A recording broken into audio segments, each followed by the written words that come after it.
One question becomes inevitable at this point. If those were military drones and not regular airliners, what happened to the passengers? With certainty, no one can answer this question. One thing we do know, however, the CIA has been developing plans for covert operations that involve the in-flight swapping of commercial airliners with military drones since the 1960s. One such plan was called Operation Northwoods, and it detailed how to replace a civil airliner with a military drone in mid-air, unbeknownst to the air traffic controllers. After the swap, the airliner would be landed in a military base. The drone would continue to fly, appearing on radar as the original plane, and would be remotely guided all the way into the target. We don't know whether this is the actual end the passengers met, but one thing we can say for sure: those who called their relatives from their cell phones could not have placed those calls from the airplanes in flight. Minutes after the fourth plane had crashed in Pennsylvania, news was already circulating that several passengers had made calls with their cell phones from the hijacked airplanes. "We are being hijacked. We are being hijacked." Those frightening words were uttered by a passenger aboard United Flight 93 who was able to call emergency personnel on his cell phone before the plane crashed in western Pennsylvania. And tonight we're getting reports of cell phone calls from at least 3 of those 4 flights. On the second flight that came out of Boston, that was the second flight of the day and also went into one of the Twin Towers of the World Trade Center, there was a businessman who got off 2 cell phone calls to his father. CNN commentator Barbara Olson, wife of U.S. Solicitor General Ted Olson. She reportedly called her husband twice on a mobile phone to tell him her plane was being hijacked. The problem is that in 2001, it was practically impossible to make a call with a cell phone from an airplane at cruising altitudes. The whole idea behind cellular phones is that they use low-power transmitters, both to keep the cost of the units down and to preserve battery life. It is up to the receiving towers on the ground to pick up and boost their signal before they route it through the system. It is commonly thought that beyond 10,000 feet in altitude, most cell phones become useless. Passenger planes normally cruise at 30,000 feet and beyond. The editors of Popular Mechanics, however, maintain that cell phones do work from cruising airplanes, even at maximum altitudes. David Dunbar. With regard to the cell phones, we did what any reporter would do. We talked to experts in the field, and in fact, cell phones do work at that altitude, up to 35,000 feet and higher. And in 2001? In 2001, and it might be instructive for you to talk to some of the cell phone experts. Instead of talking to experts, Japanese television decided to take matters into their own hands. In 2003, they conducted an on-camera experiment near Ontario, Canada, to verify the actual reach of cell phones from different altitudes. The cellular phone system used in the experiment in Canada is the one used in the United States. 3 cell phones, each from different telephone companies, were used. The experiment begins at 1,000 feet. Hello? Hello, I'm calling from cell phone A. 1,000 feet, flight taxi trading sounds okay? The results were the same with the other 2. Next we went up to 4,000 feet. Then... No, not on me. Company B's phone stopped working at 4,000 feet. And when the aircraft rose to 6,000 feet, Company A's phone also became useless. At 8,000 feet, none of the 3 cell phones worked anymore. No service on A, no service on B, no service on C. In other words, at an altitude of 35,000 feet, cell phones would have been totally useless. There is another problem besides altitude that makes calling from a cell phone unthinkable from a cruising airplane, and that is speed. Calling from an aircraft with a cell phone would be like calling from a car traveling at 500 miles per hour. The connection would continuously need to be transferred from one receiving station to the next, and then to the next, and again to the next. The transfer procedure between 2 receiving stations is called handoff, and it relies on continuous triangulations between the receiving towers in order to establish the exact position of the caller. As the mobile unit approaches the handoff zone, the first tower senses the weakening of the signal and prepares to transfer the call to the second.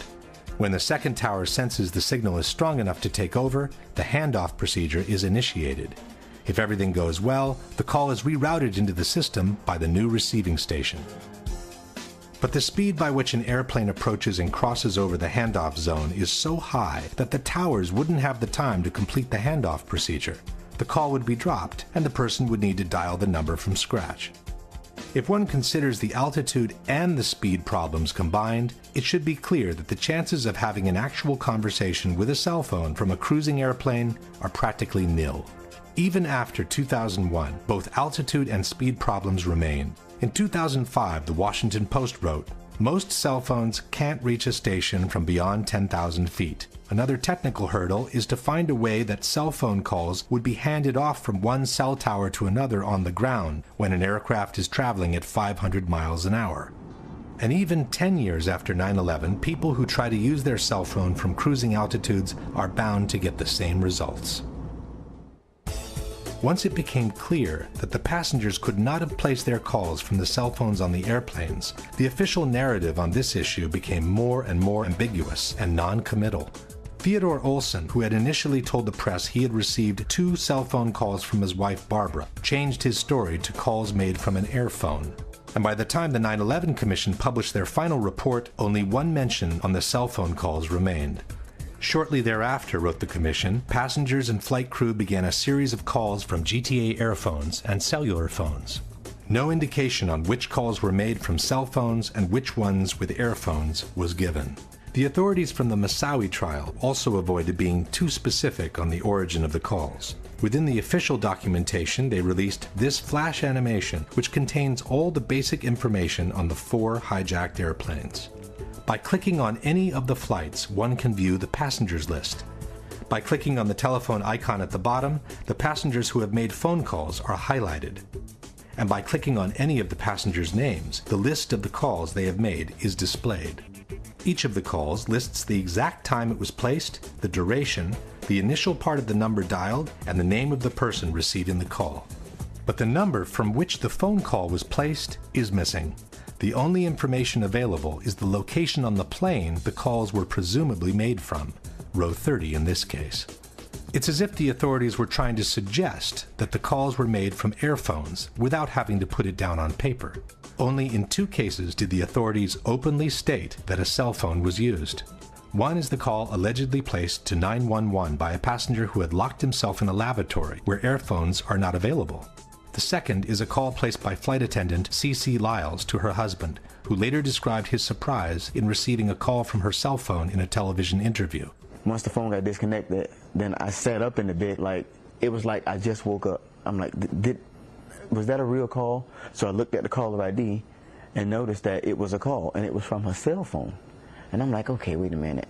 How can she call me from on the plane from a cell phone, because cell phones don't work on a plane? That's what I'm thinking. As only these 2 phone calls were admitted by the authorities, the debunkers have universally adopted the only 2 cell phone calls made position. Le telefonate non sono state fatte con i cellulari, sono state fatte con gli earphone. In soli 2 casi è stato usato un cellulare, quindi quelle 2 telefonate brevissime, frammentarie, sono state fatte quando l'aereo era una quota perfettamente compatibile con la rete cellulare americana. But one thing is the number of cell phone calls admitted to. Another is the number of calls that were actually made. In the days following 9/11, the FBI interviewed the various people who had received a phone call from their relatives on the planes, and their reports tell a different story. One of the reports reads, starting at approximately 6:30 Pacific Standard Time, which is 9:30 New York time, Dina Burnett received a series from 3 to 5 cellular phone calls from her husband, Thomas Burnett. Burnett was able to determine her husband was using his own cellular phone because the caller ID showed his number. Only one of the calls did not show the caller ID as she was on the line with another call. According to the official documentation, Thomas Burnett made a total of 3 calls. One at 9:30, one at 9:37, and one at 9:44. This means that at least 2 of these calls, if not all 3, were made from Burnett's cellular phone. At 9:30, the plane was flying at 32,000 feet and climbing. At 9:37, it had reached 36,000 feet and was still climbing. At 9:44, it had descended to 22,000 feet, while it accelerated until reaching a ground speed of almost 400 miles per hour. None of these calls seems to have been possible with a cell phone from that airplane. According to another report, United 93 passenger Jeremy Glick saw hijackers on the plane, used a cell phone and called Makeley, his stepmother, to report the hijacking. He then asked to talk to his wife, Lisbeth. And he was on the phone and he had told me that his plane had been hijacked. According to the FBI, Glick's wife, Lisbeth, could not hear any unusual sounds in the background of the call, and the connection was extremely clear, as if he was calling from the next room. Cell phone communication was lost at 9:55. Glick placed the call at 9:37, which means the communication lasted uninterrupted for 18 minutes while the plane was flying between 39,000 and 10,000 feet at an average speed of almost 400 miles per hour. Only a miracle could have kept that connection open for all that time had the call truly been placed from the airplane in flight. Lauren Grancolas possessed a cellular phone and is believed to have allowed another passenger, Honor Wainio, to use the cellular phone.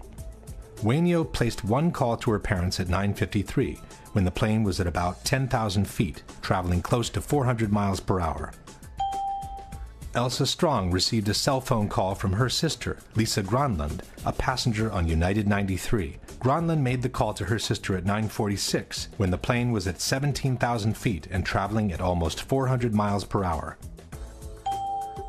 Marion Britton was also a passenger on United 93. Britton's live-in boyfriend received a cellular phone call from Britton during the hijacking. Britton told Fiumano, her boyfriend, that she had borrowed a cell phone from another passenger. Britton's call to Fiumano took place at 9:49, when United 93 was flying beyond 13,000 feet at a speed of 420 miles per hour. Peter Hansen, a passenger on United 175, contacted his mother on cell phone and said the flight had been hijacked. Peter's father, Lee, said that he resisted the temptation to call his son back because he didn't want to place him in more danger by having his cell phone ring on the plane. Peter Hansen called his parents twice, at 8:52 and at 9 a.m. At 8:52, the plane was at 30,000 feet and it was climbing. At 9 o'clock, it was flying at over 18,000 feet in altitude, while it accelerated towards the record-breaking speed of almost 600 miles per hour near sea level. Brian Sweeney was also a passenger on United 175. After learning of the attacks, wrote the FBI, his wife Julie Sweeney returned home to find that her husband had left a message made from his cell phone aboard the plane on their answering machine. Sweeney made the call at 8:58 in between the two Hansen calls, when the plane was still at 25,000 feet in altitude.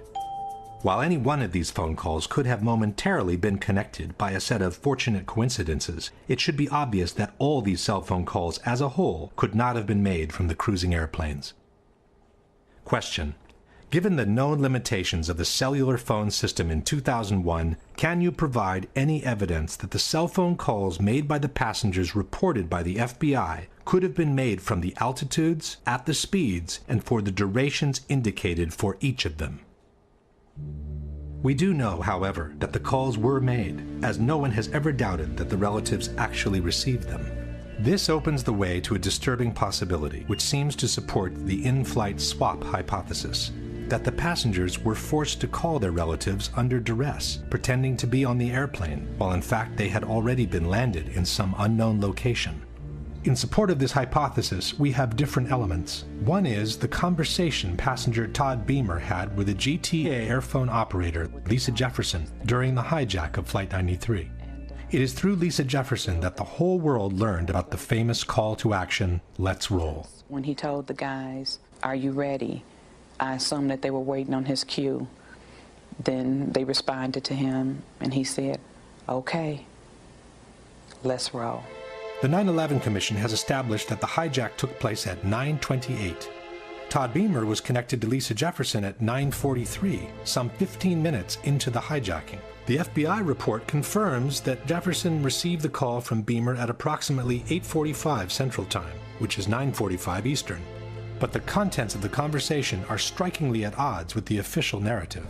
According to Jefferson, Beamer called to state that the plane was about to be hijacked. He stated that 3 individuals, 2 wielding knives, the third with a bomb strapped to his waist with a red belt, were preparing to take control of the flight. Jefferson estimated that she spoke to Beamer for 7 minutes before the 2 hijackers armed with knives entered the cockpit. This places the hijacking at around 9:52, while officially it took place at 9:28. This is no small discrepancy. How could Beamer be describing events that are supposed to be happening in front of his eyes when in fact they had already happened half an hour before? How could the terrorists be preparing to take control of the flight at 9:45 when they had already been in the cockpit for more than 15 minutes? The FBI also wrote that Jefferson noted that the call had an unusually low amount of background noise, the same thing Liz Glick had noticed. Furthermore, the records show that Beamer's call lasted roughly 1 hour and that the line was left open after the crash. "We didn't lose a connection," stated Jefferson, "because there's a different sound that you use. I never lost connection. It just went silent." Jefferson stayed on the phone, stated the FBI, until she learned Flight 93 had crashed. Question: since airphones are powered by the same airplane's electrical system, how could the line have remained open for another 45 minutes after the plane had literally disintegrated to the ground in 1,000 pieces? All these discrepancies seem to suggest that Beamer was not on the plane, observing real events unfolding, but was describing an imaginary, pre-scripted situation from a different location. In support of this hypothesis, we also have the dramatic message left by flight attendant Cece Lyles in her husband's answering machine before briefly talking to him on her cell phone. As she herself is suggesting, we should listen very carefully. Tuesday, 9:47 a.m. Hi, baby. Baby, you have to listen to me carefully. I'm on a plane that's been hijacked. I'm on the plane. I'm calling from the plane. I want to tell you I love you. Please tell my children that. We too can notice the absence of the typical background noise heard inside a plane. I don't know what to say. There's 3 guys. They've hijacked the plane. I'm trying to be calm. After saying goodbye, she seems to fumble with the headset while she whispers a few more words into the mouthpiece. I hope to be able to see your face again, baby.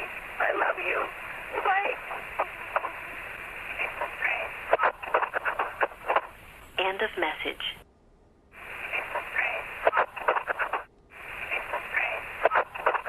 Even by playing the segment several times, it remains difficult to hear anything different from the words, "It's a frame." In any case, the problem with the phone calls does not change. The cell phone calls confirmed by the FBI in their reports cannot have been made from the cruising airplanes. Someone has to explain where they came from.